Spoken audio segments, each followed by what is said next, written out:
Se você acha que a Fórmula 1 só vive de velocidade, emoções, luxo e equipes famosas, você está bem errado. Porque alguém tem que pagar para que isso aconteça e por muitas contas, salários e até mesmo atualizações nos carros são pagos com o dinheiro dos patrocínios. Atualmente a Fórmula 1 tem vários patrocinadores estampados nos carros e nos macacões dos pilotos, mas nem tudo é como parece, a gente sabe o que o dinheiro manda muito dentro do automobilismo. Inclusive alguns desses patrocinadores são suspeitos, com atividades obscuras e muitas vezes bem danadinhos. Mas antes de falar sobre essas doideiras de patrocínio, você precisa saber quando, onde e por que começou, eu vou te explicar agora. Eles nem sabiam que precisavam de patrocínio. Bom, lá no início tudo era bem diferente, não existiam patrocínios nos carros da Fórmula 1. Havia somente logo da marca e a cor que representava o país de origem. Mas os macacões apareciam alguns logos de marca de pneus e também de petróleo, que acabavam fornecendo ali sem custo algum, como Firestone e BP.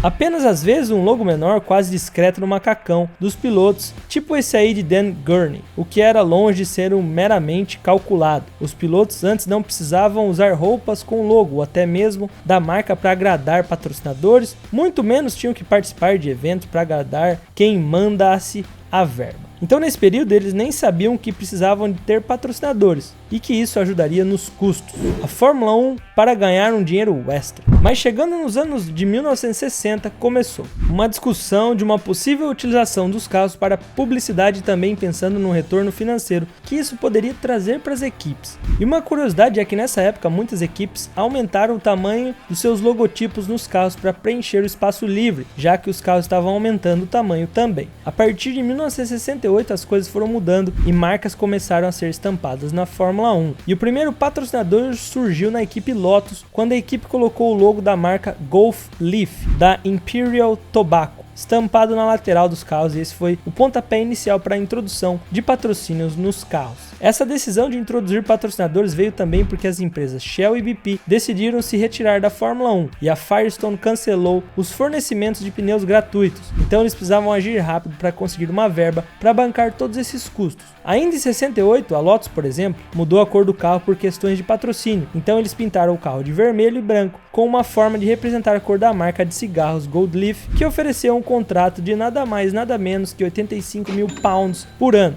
E por isso, várias equipes assinaram acordos com as empresas patrocinadoras, e elas eram bem variadas, desde álcool, à indústria de tabaco e até as marcas de preservativos. E como falei para vocês que até uma marca de preservativos já patrocinou uma equipe da Fórmula 1, eu não estava brincando. E essa pode ter sido um dos patrocinadores mais controversos que a Fórmula 1 já teve. Mas como o dinheiro manda, no ano de 76 a empresa de preservativos Durex patrocinou a Surtees. E isso foi tão polêmico na época que inclusive fez a BBC desistir de transmitir as corridas daquele ano no início da temporada, porque achava que esse anúncio nos carros poderia ofender quem estivesse assistindo a transmissão. Porque naquele momento ter um patrocinador de preservativos estampado e visível ao público poderia ser algo ofensivo, devido que muitas pessoas assistiam as corridas em família e as crianças também poderiam questionar sobre isso. E se você achou isso já pesado, é porque não viu que a Penthouse levou a equipe Hesketh e James Hunt para cama entre os anos de 75 e 81.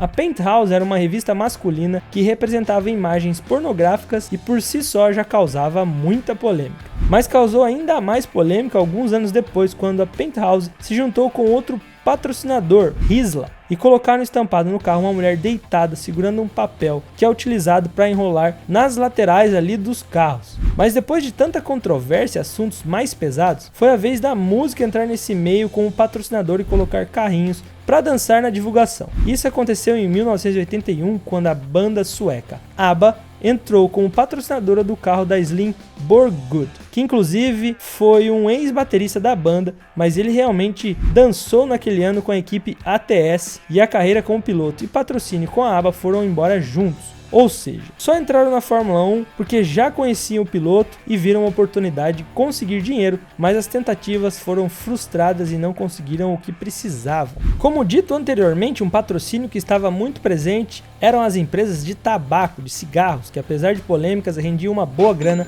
para as equipes, e além disso, vale ressaltar que esses carros com o nome de patrocinadores ficaram muito famosos, e com certeza você deve ter visto John Player Special na Lotus de 1972, ou até mesmo a famosa McLaren MP4 4 de 88, que muita gente conhece ou já viu Senna pilotando essa máquina, com o logo da Marlboro estampado, inclusive as cores, clássica, branco e vermelho. Ou se você quer um exemplo um pouco mais atual, a Ferrari de 97 a 2006 também era bem conhecida por esse patrocínio. A empresa de cigarros que tem Philip Morris como proprietária é com certeza uma das marcas mais conhecidas da história da Fórmula 1 e também uma das mais poderosas. E vale lembrar que durante a década de 90, muitos desses países proibiram o logo das marcas de tabaco em alguns GPs daquela época. Mas os anos foram passando, as novas mudanças foram acontecendo para filtrar patrocinadores. E as propagandas que envolviam a publicidade de tabaco foram oficialmente proibidas, banidas no final da temporada de 2006, devido aos riscos que o tabagismo oferece para a saúde. Contudo, poderia gerar uma grande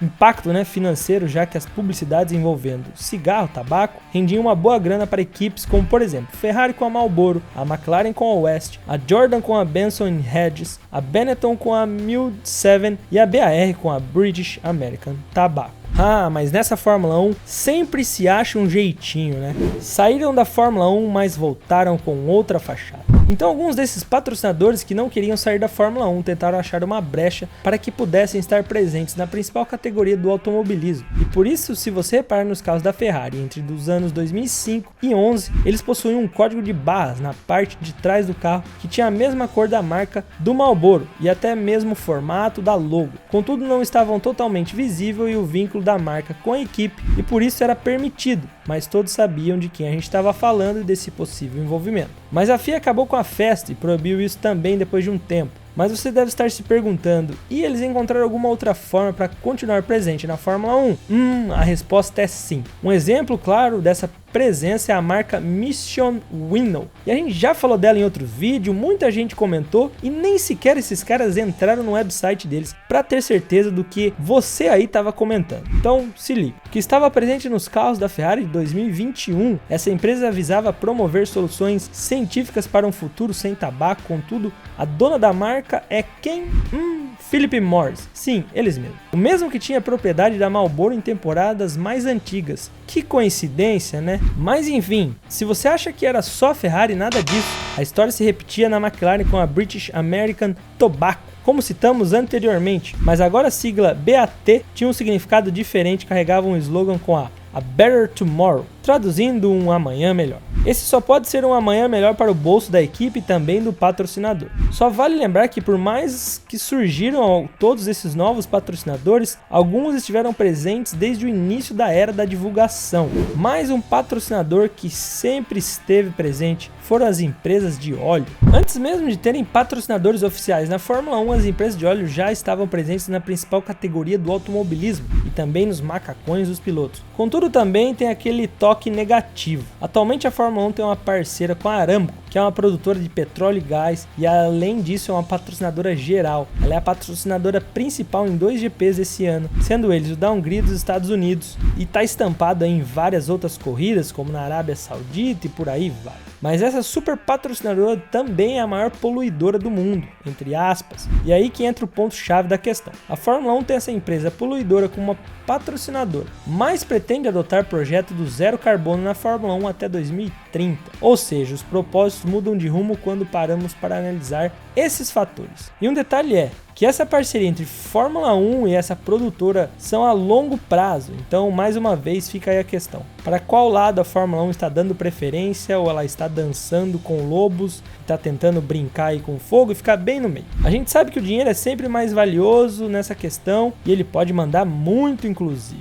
Patrocínio trouxe até piloto. Um caso recente disso foi o que aconteceu com o patrocinador da Haas ali nesse começo de 2022, mas que era herança ali de 2021, a Uralkali, uma empresa de fertilizantes, e era um dos patrocinadores da equipe Haas, já que o dono da empresa, Dmitry Mazepin, é o pai do piloto Nikita Mazepin, que acabou sendo chutado aí da Fórmula 1, porque o seu país de origem está em guerra. E também o principal patrocinador da equipe. Nikita era um piloto pago, piloto pagante, ou seja, o pai bancava o filho para estar dentro da Fórmula 1. E a equipe só tinha Mazepin como piloto por causa do valor que recebiam desse tal patrocínio. Mas devido aos ataques aí, como dito antes, russos na Ucrânia, no início do ano a equipe resolveu cortar relações aí com a empresa da sua lista de patrocinadores, pois Dmitry tinha tinha negociações ali com o presidente da Rússia e também resolveu rescindir o contrato do próprio piloto. E querendo ou não, todos esses patrocinadores têm um lado negativo, podemos dizer assim. Mas eles fazem o que fazem nesse mundo da Fórmula 1 e fazem ela funcionar. O cachê, que não é nada baixo, serve para pagar atualizações dos carros e até os funcionários e muito mais coisas. Alguns patrocinadores saem, depois voltam, mas uma coisa é certa, esses patrocinadores se aprimoram muito e agora a Fórmula 1 trabalha também com empresas que estão em alta no mercado e que se tornaram um novo vício mundial. Um novo vício para a Fórmula 1 e seu mundo. E mais que a indústria de tabaco tinha causado muitas polêmicas, outras empresas também entraram nessa disputa, como empresas startups de computadores e softwares, marcas de cerveja e outras bebidas e instituições financeiras. Mas as criptomoedas são o assunto do momento e claro que os patrocinadores entraram para participar na Fórmula 1 e hoje várias equipes possuem contrato com essa nova aposta do mercado. Alguns exemplos disso vemos na parceria da Ferrari com a Velas, a Red Bull com a NFT Tezos e a Bybit, a Mercedes com a FTX App, a Aston Martin com a Crypto.com, a Alfa Romeo com a Socios.com e a AlphaTauri com a Phantom. Mas vale ressaltar que em vários países esse tipo de moeda não é aceito, como é o caso do Bahrein. E como o dinheiro manda, os pilotos continuam utilizando esses logos em seus carros, mesmo que o país não esteja de acordo com o patrocinador. Outro detalhe é que antes os pilotos só tinham que correr e tentar ganhar o título. Hoje eles correm, batalham e ainda têm que fazer esse trabalho de publicidade como recompensa pelo valor que essas empresas fornecem às equipes e até mesmo a alguns desses pilotos em particular. E a cada ano que passa, mais patrocinadores entram para esse mundo do automobilismo, principalmente na Fórmula 1, que é a cereja do bolo. Existem mais de 300 patrocinadores e isso consequentemente gera um resultado muito alto quando o assunto é dinheiro, com mais de $1 bilhão aí nesse mercado entre Fórmula 1 e seus clientes, vamos chamar assim. E os responsáveis pela vinda desses patrocínios até as equipes muitas vezes são os chefes de equipes que apresentam e correm atrás dessa grana extra. E eles acabam sendo muito pressionados para que as marcas consigam um bom retorno, já que o investimento é alto para ter algo estampado nos carros.